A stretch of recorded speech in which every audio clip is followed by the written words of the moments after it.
that's left now is payback. Jack is trapped in a deserted parking garage, bleeding and surrounded by gang members who are ready to kill him. His mission to assassinate Walter Locke, known as Payback, has already failed.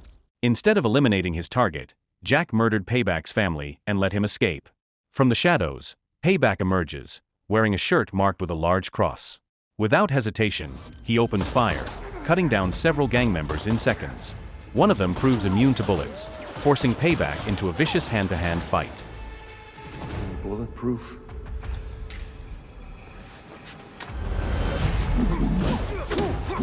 With precise, crushing blows, he shatters the man's limbs and smashes his skull. Jack assumes Payback has come to save him, but he is wrong. Payback is here for revenge, determined to punish the man who killed his daughter. Believing that destroying evil is worth any cost, he calmly reloads his gun and shoots Jack in the head. Moments later, the police arrive and arrest him. His capture was only the beginning. This is corrective measures. This is a world forever changed by the pulse, a nuclear event that granted many people extraordinary powers. Some can control electricity, others possess immense strength, and a few can unleash deadly blasts. To contain these threats, the government constructed the most secure prison ever built, designed specifically for the most dangerous supercriminals. Payback is sentenced to life for killing dozens. The prison is run by Walton Devlin, a corrupt warden who thrives on inmate suffering.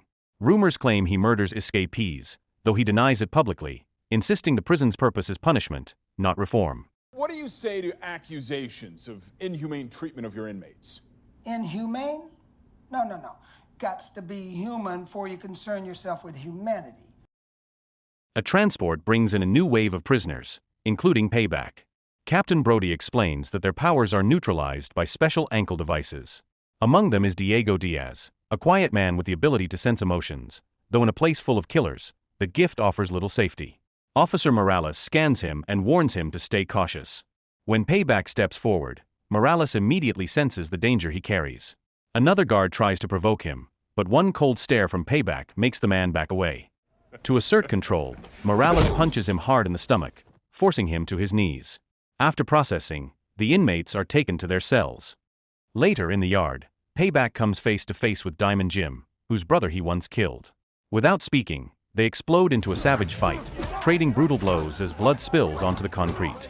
Around them, inmates gather to watch, and in his office, Devlin enjoys the spectacle on the security cameras while eating popcorn. Morales and the guards do nothing to stop it. Nearby, Diego speaks with another inmate, Gordon, who explains that the guards only intervene when death is imminent. In the fight, Jim drives his elbow into Payback's nose, sending a stream of blood down his face. Calmly, Payback smears it into a cross on his cheek, mirroring the emblem on his shirt from the opening scene. The act seems to fuel him. He turns the tide, slamming Jim to the ground and preparing to finish him off, but the guards finally rush in, striking them both with electric batons. When Morales orders Payback to stand down and he refuses, she beats him relentlessly until he collapses. Later, Gordon approaches Diego in a friendly manner, taking the time to explain the prison's unspoken rules. Never start trouble, especially in shared spaces. Stay out of other people's fights. Breaking these rules can add years to a sentence. Most importantly, never owe anything to anyone, not to the guards and not to the inmates. Gordon's advice carries weight. He is a model prisoner, aiming for parole, and he genuinely wants Diego to survive. Curious, Diego asks about Julius Lobb, better known as the Lob, a man infamous for using mind control to make a mother kill her entire family. Gordon lowers his voice and gestures toward the cell behind them, warning that the Lob is the most dangerous inmate in the prison. If the power lock on his ankle were ever removed, the consequences would be catastrophic. A giant mutant named Darius, the Lob's personal enforcer, passes by, towering over everyone in the yard. Even Gordon falls silent as the figure moves past.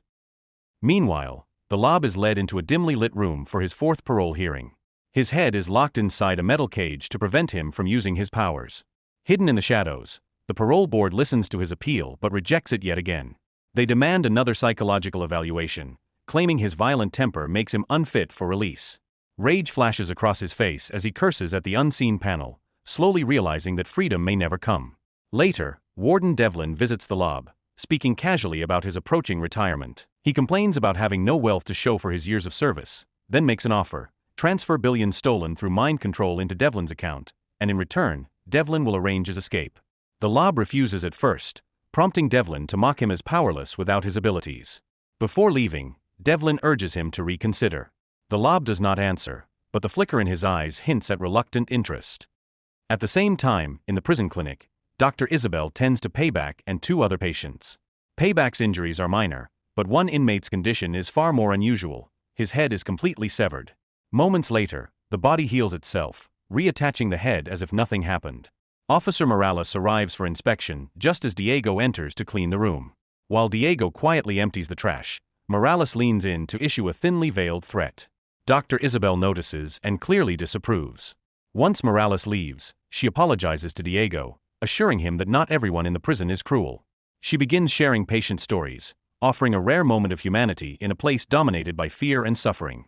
A short time later, Morales returns to escort Dr. Isabel to the Lob's psychological evaluation, leaving Diego behind. Once the room is empty, Payback wakes up, steps out of bed, and moves toward Isabel. Without warning, he seizes her by the throat, lifting her into the air until she goes limp. Turning to the Lob, Payback prepares to strike, but the Lob remains perfectly calm, his cold smile never fading. Just as the attack is about to happen, Diego rushes in, holding Payback back long enough for a guard to intervene.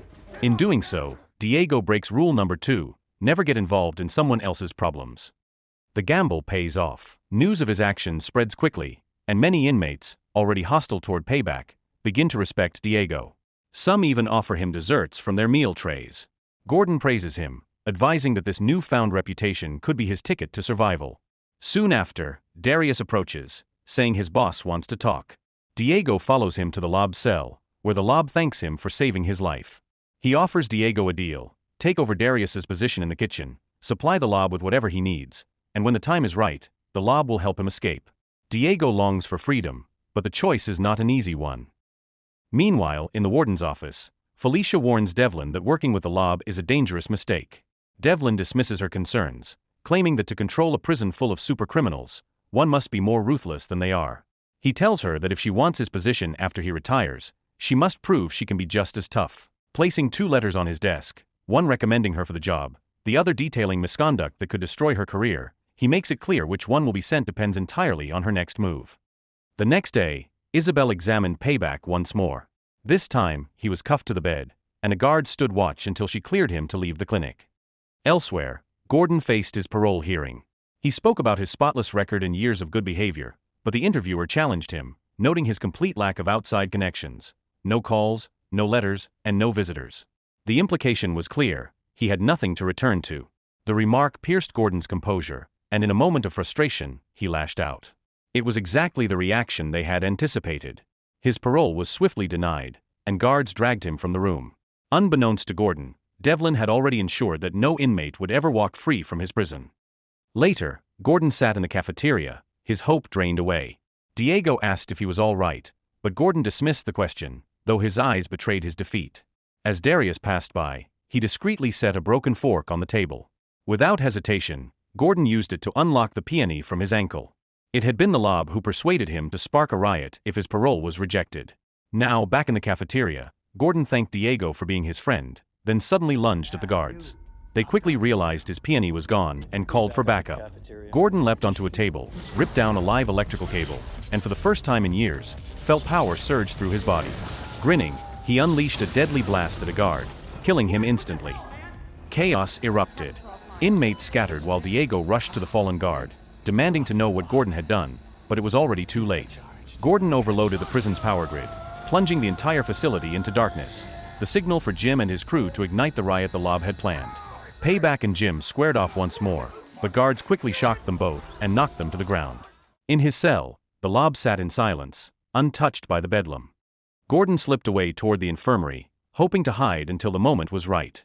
Meanwhile, Felicia showed Devlin the cafeteria footage, clear evidence that Gordon had regained his powers. Devlin ordered a full-scale manhunt. In the clinic, Gordon stared out the window, lost in thought, until a sudden blow to the head sent him to the floor. Morales stood over him, reporting to Devlin, who ordered her to kill him. She hesitated, but the command was absolute. Gordon, resigned to his fate, did not resist. She struck him again and again until his skull shattered.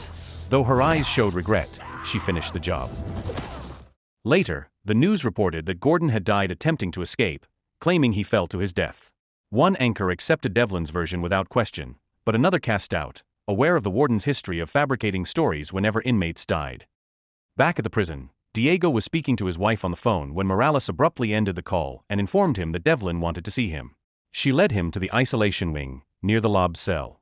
Inside, Devlin revealed an extreme isolation chamber, explaining that its atmosphere was so toxic no one could survive more than a few seconds inside. He pressed Diego for information about the lob's requests. Diego replied that the lob had only asked him to take a kitchen shift and had mentioned the name Carpal Tunnel. Satisfied for the moment, Devlin released him but warned that if he failed to report every word the lob said, the consequences would be severe. Devlin then confronted the lob, accusing him of starting the riot. The lob denied it, but Devlin reminded him of their arrangement, warning that if he failed to deliver before Devlin's retirement, the isolation cell would be his final stop. Realizing escape was impossible without help, the lob agreed to have the money ready by the end of the day, but in return, he demanded the prison's Wi-Fi password. Devlin only laughed and walked away. Soon after, in the basement, Felicia, Brody, and a team of officers inspected the electrical system. Acting on Diego's mention of Carpal Tunnel, Devlin had ordered every tunnel in the prison to be searched. As they worked, the conversation shifted to Gordon's death. Felicia admitted her anger over killing an inmate, and Brody quietly agreed. Yet as captain, he believed the prison's reputation had to be protected, even if it meant Gordon's life had been sacrificed. One officer noted that the generator could be repaired quickly with the right assistance. Felicia urged them to move fast, warning that everything needed to be operational before Devlin's retirement or the prison would face serious trouble. Work began at once, and when it was completed, Felicia reported to Devlin and asked about her promotion. Devlin told her the board was still deciding, though he assured her she was a strong candidate. As Devlin's final days approached, tension spread through the prison. Diego confronted the lob, frustrated at the lack of progress on their escape plan. The lob simply told him to be patient, promising that the escape would happen on Friday, the warden's last day in office. The next morning, Felicia opened an email that stunned her. Brody had been nominated as the next warden. Furious, she stormed into Devlin's office and accused him of breaking his promise. Devlin remained calm, insisting that the decision had been made by the board and that the process between her and Brody would be fair. When retirement day arrived, Devlin made his move. Brody was officially appointed warden, and Felicia's hopes collapsed.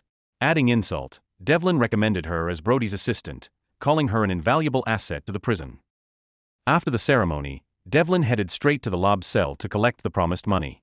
Handing him a tablet, he ordered the transfer. But the lob had other plans. Instead of sending the funds, he hacked into the prison systems and disabled every P&E device.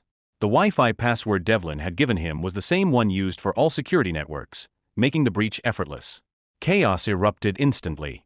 Freed from their restraints, inmates unleashed their powers. Flames tore through the air, toxic gas filled the corridors, wounds healed in seconds, and walls crumbled under brute force. The riot spread with terrifying speed. Guards fell back under the assault, except for Morales, whose own powers allowed her to stand against the supercriminals. In the clinic, Diego staggered as a flood of emotions returned with his restored abilities. Dr. Isabel caught him before he could collapse and urged him to focus, guiding him toward control. Meanwhile, Felicia rushed to warn Devlin about the riot, but she was too late. The lob had locked him inside his own cell, leaving him trapped while the chaos intensified. Inmates overpowered guards, slaughtered without hesitation, and even turned on each other. Amid the mayhem, Payback and Jim clashed once more. Jim's strength quickly gave him the upper hand, but just as he was about to finish the fight, another inmate's sudden interference allowed Payback to slip away into the prison's labyrinth. Determined to stop the riot, Brody called Felicia and told her the only way to end it was to reset the electrical system in the basement and reactivate the P&E devices. But his path was already compromised. Jim had spotted him heading downstairs and decided to follow. Once in the basement, Brody's connection to Felicia began to break up, making it difficult to determine which breaker would restart the system. Before he could figure it out, Jim stepped from the shadows, closing in to hunt him down. Hearing approaching footsteps, Brody tried to hide and slip away, but Jim spotted him almost instantly and gave chase. With no way to escape, Brody was forced to fight back. Jim's strength quickly overwhelmed him, and he slammed Brody into a wall, the very wall where the correct breaker was mounted. Brody recognized it from earlier repairs. Summoning every ounce of strength, he broke free, smashed a nearby pipe, and released a blast of gas into Jim's face. Blinded, Jim stumbled backward into the generator, triggering a short circuit that killed him instantly. Meanwhile, in the lob cell, Devlin appeared completely unfazed by the chaos raging throughout the prison. It was his final day in office, and his thoughts were fixed on the fortune the lob had promised him. The lob revealed that he had shut down every P&E device by hacking into the police security system, using nothing more than the Wi-Fi password. Moments later, he confirmed that the transfer of his fortune into Devlin's account was complete. Confident the deal was finished, Devlin assumed their business was over. But the lob had one final move. As Devlin stood over him, he suddenly felt a strange intrusion in his mind. Without warning, he lashed out, striking the lob across the face. Later, the power was restored and the P&E devices were reactivated, stripping the inmates of their abilities and bringing the riot to an end. Guards entered the lob's cell, and Devlin ordered him sent to extreme isolation. Stepping outside, he found Felicia waiting. To her surprise, he named her the new warden, reversing his earlier decision. Felicia accepted with a genuine, satisfied smile. Elsewhere, Payback sat atop a pile of corpses, inmates he had personally killed during the riot. He laughed, reveling in the destruction he had wrought. Days later, Diego visited Isabel in the clinic to say goodbye. He explained that he was being transferred to another prison where his ability to sense emotions would be more useful. The government had begun sorting inmates based on their powers, and he no longer belonged here. Felicia settled into her new position, removing Devlin's nameplate from the office door and discarding his belongings. The prison was now hers to command. At the same time, Brody resigned and passed his captain's rank to Morales. In the final scene, Devlin arrived at the prison to collect Darius, who had just been released. But it was revealed that this was no longer the real Devlin. Back in the cell during that earlier moment, the lob had transferred his mind into Devlin's body. This explained why the money had been moved into Devlin's account, why his old body had been abandoned to die in isolation, and why Felicia had suddenly been promoted. The lob, now wearing Devlin's face, walked away a free man with billions at his disposal and the power to control minds without limits. The end. So the moral of the story is, never give the Wi-Fi password to a supervillain unless you really want your day to get interesting.